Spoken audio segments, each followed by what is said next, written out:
Hello there and welcome to video number 2 in the health scan series, and I'm going to explain about electrodermal screening, which is what we do at health scan as opposed to food allergy testing or any other kind of allergy testing. It's food intolerance, and there's a huge difference. I've scanned a 2-year-old, no problems at all. You feel nothing, doesn't hurt you. You get a little bit of pressure on your finger, but it doesn't hurt you.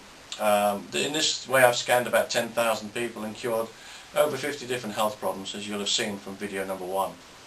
Your brain runs your body, as you well know. It's a computer, and it needs electricity. If we didn't have electricity running through our nervous system, we'd be dead, and the paramedic would defibrillate us. First thing they do is arrive and give us electricity. They kick-start the circuit. It's no different than a car with a flat battery. It really isn't. It might sound crude, but it's true. Just put electricity back into the circuit. So what I'm saying is we need electricity, but we don't generate electricity. The only way we can stay alive is by putting electricity into the body. And we do that every single day when we put things into the body. And mostly we put them in through the mouth, of course, we eat and drink, but we can inject, inhale, absorb as well. And anything that goes into the body will have an effect on the brain as a drug, whether it be tomato or heroin or anything else you can think of. And it'll have a positive effect on the brain, or it'll have a negative effect on the brain.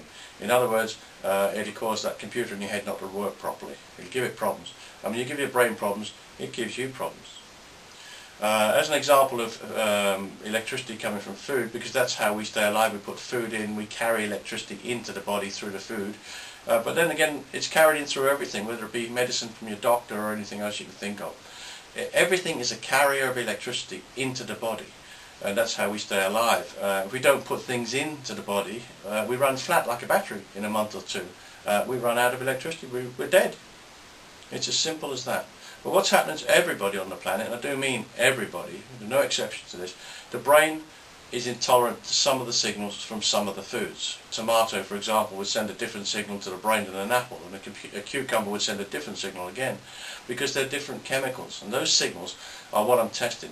Those signals are in the computer that I use, and I can send the signals to your brain. I've got about 70-odd thousand signals in my computer, but I need about 200 to cure most people.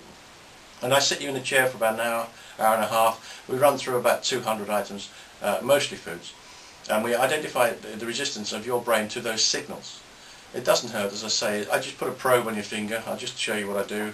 Pop a probe on here, make a connection through the meridian, as we call it. If you want to be more basic, I suppose you could call it a nerve.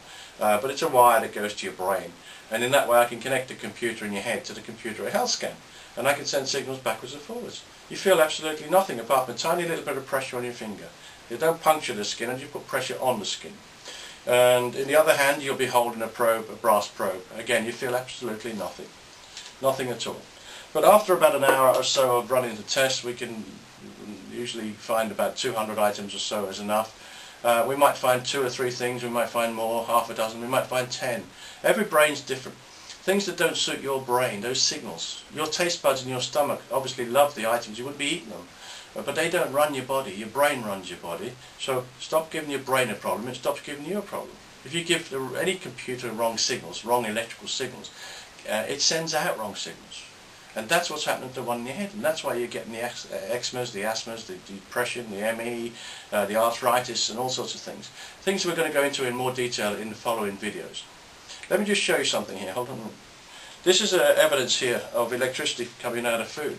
This is a clock that runs off potatoes, and I don't know if you can see it ticking away there quite happily.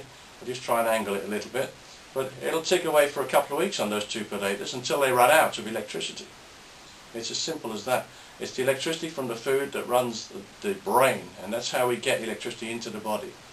I hope you can see that. I'll just change the angle a few times. But that is living proof of electricity in food, and I didn't make that clock. You can buy them in the high street, in most high streets in England anyway. So there you go. Then that will run off any food, and I do mean any food that you wish to plug it into. Anything at all. I've even plugged it into the garden, and on the soil it works, into flowers it works. Electricity comes from all this stuff. As I said in my previous video, number 1, I've been all over the world. I travel a lot. I've scanned the highest people at the highest level to the lowest level, and I work and hopefully the work I do will see this technology in the hospitals.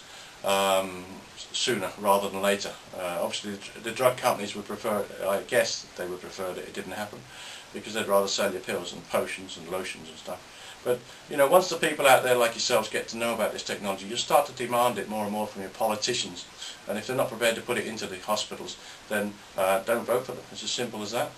Because if this test was done for people on an annual basis or semi-annual basis, biannual basis, or every 5 years, 80–78% of the people would be healthy.